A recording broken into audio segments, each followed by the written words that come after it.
Madam good morning and बहुत बहुत धन्यवाद इस शुभ अवसर पर। मैं पूछते हैं कि पढ़ी लिखी हमारी बहनें हैं, बेटियां हैं, उनके लिए घर में कितना इम्पोर्टेंट रोल है इनका instead of going to the job in compare to the going to job and taking care of the house, managing the house, which importance हाँ, बहुत अच्छा। तो आपने मेरे हिसाब से चाहे लड़कियां हों चाहे लड़के हों, आजकल दोनों के लिए घर और बाहर दोनों इक्वली इम्पोर्टेंट है। ना लड़कियां घर पे रहनी चाहिए ना लड़के घर पे रहने चाहिए, दोनों को बाहर जाना चाहिए, दोनों को काम करना चाहिए। आपने एक कहावत सुनी होगी कि हर सफल आदमी के पीछे एक औरत का हाथ होता है। मेरे हिसाब से हर एक सफल औरत के पीछे एक आदमी का हाथ होता है। और जब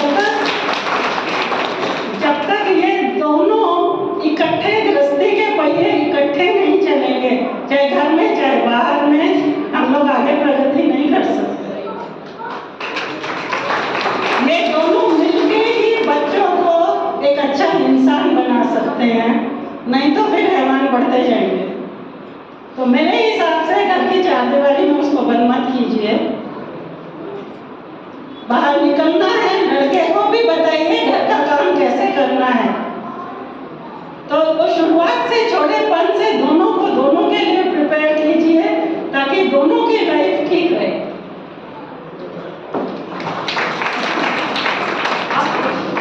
हाँ जी।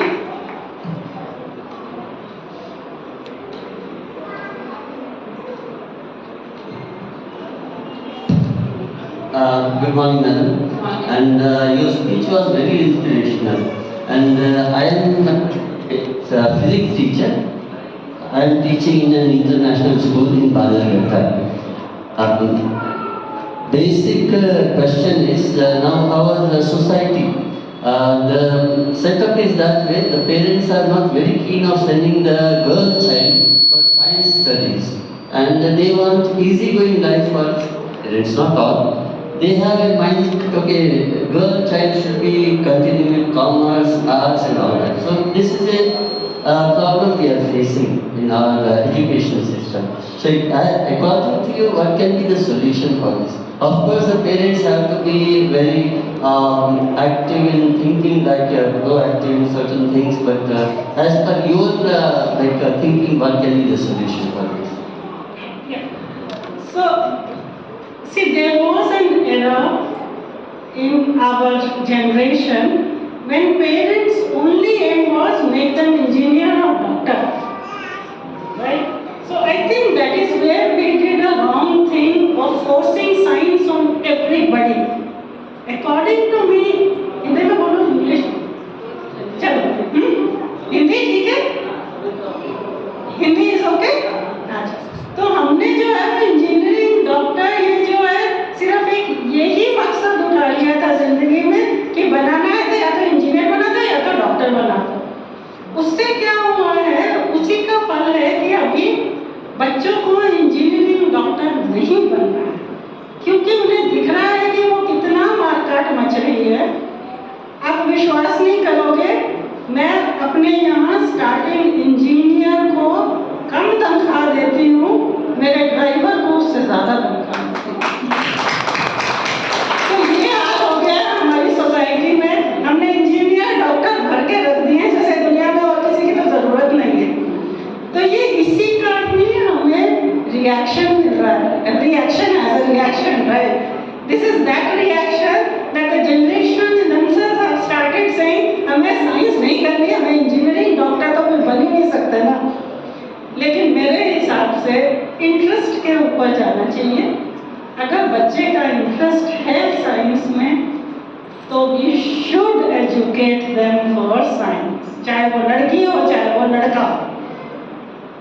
दूसरे फील्ड में अगर डालोगे, आजकल की जनरेशन आप देख लो, वो इंजीनियरिंग करके डिग्री ला के रख देते हैं, ये लो ये तो आपके लिए, अब मैं जा रहा हूँ एक म्यूजिशियन बनने, ठीक है, आपके लिए इंजीनियरिंग की डिग्री बना दी, जाओ लड़की ढूंढ लो या लड़का ढूंढ लो ये इंजीनियरिंग की डिग्री। बट वो खुश नहीं रहते जिंदगी में फिर, क्योंकि वो 4 साल उनको हमेशा खाते रहते हैं जो इंजीनियरिंग या डॉक्टरी में उन्होंने वेस्ट किए। लेकिन अभी भी संख्या के हिसाब से we have so many people who want to do science. So let's not be gender based, let's go interest based, give them the freedom to choose what they want. और मैं जो ये बता रही हूँ ना, ये ऐसा नहीं है कि मैं सिर्फ किताबी ज्ञान दे रही हूँ, मैं जो मेरे पे बीती है वही बता रही हूँ। मैं आपके लिए भी कहना चाहूँगी, यहाँ पे बैंगलोर में मेरे घर में सिर्फ मैं और मेरे हस्बैंड हैं, तो ऐसा नहीं, दोनों वर्किंग है, तो ऐसा नहीं है both working parents can't manage family. We have managed it well without calling neither mom nor mom-in-law to take care of our house. So if you have that understanding between you, you can do anything. Only you need that understanding and the drive. Have in mind what you want to achieve. अगर घर में अशांति करना ही आपका M है तो कोई नहीं बचा सकता, ठीक है। लेकिन कोई झगड़ा हो तो सोचो अरे शांति चाहिए नहीं, ये तो हम गलत रास्ते पे जा रहे हैं, चलो वापस। और कुछ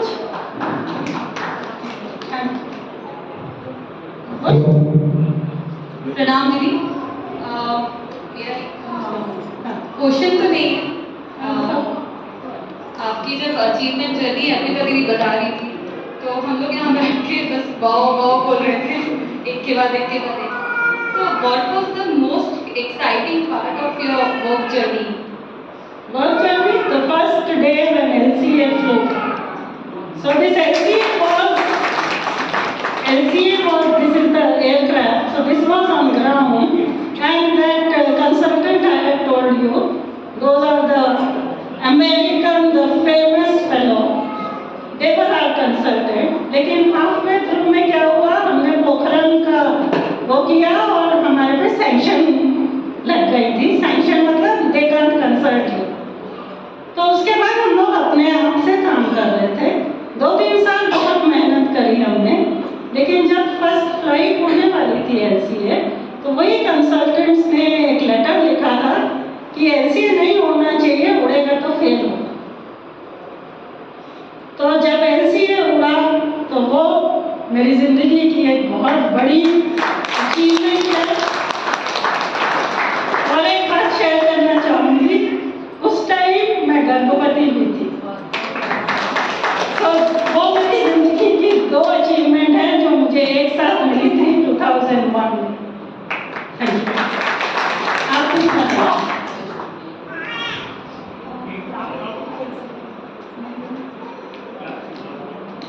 प्रणाम दी। मैं आपसे ये पूछना चाहती हूँ कि जैसे मैं जॉब अभी नहीं करती, पहले करती। मेरे 2 बच्चे हैं, एक 8 साल का है और एक 3 साल का है। मेरे मन में याद है कि नहीं मुझे जॉब करना है, अभी नहीं स्कूल जा, लेकिन लगता है अगर हस्बैंड भी 9 to 9 जॉब है, अगर वो घर पे नहीं होंगे और मैं भी घर पे नहीं, उनको डे केयर में भेजने के ये ज़्यादा, या कह लीजिए सोशली कि घर में कोई नहीं, मदर इन लॉ भी नहीं है, मदर भी नहीं है, तो मुझे ऐसा लगता है क्या सही है, मुझे जॉब करना है या मुझे अभी उनकी टेक केयर करनी है। फिर लगता है टाइम भी बीत रहा है, ये एक मन में बहुत उलझन है। तो क्या सही होगा, मतलब अगर मैं इनको कुछ देर के लिए डे केयर में छोड़ दूँ, क्या ये सही है? मैं इस गिल्ट से नहीं निकल पाती, मुझे लगता है मेरे जैसे बच्चे डे केयर में रहेंगे, फिर मन में आता जॉब भी करनी है। आप क्या इस पर सजेस्ट करेंगे? हाँ, तो ये जो गिल्ट है ना, ये हम लोगों ने अपने ही दिमाग में पाला हुआ है, ठीक है। ऐसा नहीं है कि आप कुछ अलग कह रही हो, मेरे भी दिमाग में बहुत गिल्ट था जब छोटी सी बच्ची को मैं छोड़ के जाती थी और वो बच्ची साड़ी पकड़ के रोना शुरू कर देती थी उसी टाइम पे। तब लगता था अरे जाए ये बाहर में नौकरी वोकरी जाए बाहर में, चलो घर पे बैठे। तो वही है, फिर वो संतुलन की बात आ जाती है। अभी बच्चे जो हैं आपके थोड़े बड़े हैं, ठीक है, आपको लगता है वो डे केयर में जाएंगे तो वो खुश रहेंगे या नहीं? एक बार आप छोड़ के देखो तो हो सकता है वो बच्चे ज़्यादा खुश हैं, आपको विन विन सिचुएशन मिल सकती है। उसके लिए लेकिन आपको सही तरीके का ग्रुप ढूंढना पड़ेगा उनके लिए जिसमें मेहनत लगती है, राइट। दूसरी तरफ अगर आपको नहीं मिल रहा है, ऑनलाइन बहुत कुछ है, ताकि आप जो है अपनी काबिलियत को, still you are in touch with the technology. I don't which field you are in, but whichever field you are. Covid ने एक ये बहुत बड़ा आशीर्वाद दे ही दिया है कि ऑनलाइन कितना कुछ है हमारे पास, आप कुछ भी कर सकते हैं घर पे बैठ के। कोविड के बहुत सारे आशीर्वाद भी हैं, है ना। आदमी लोगों ने सब काम करना सीख लिया, घर में जब लॉकडाउन हुआ था तब सबका सब कुछ शुरू हो गया था, परिवारों में कितने अच्छे से काम होता था, सब बच्चे बूढ़े सब लोग सब कुछ करना जान गए थे। बस ऐसा नहीं था कि सिर्फ एक महिला करेगी, वही हम क्यों नहीं कंटिन्यू कर सकते, कर सकते हैं। मैं ऐसा नहीं कह रही कि एक ही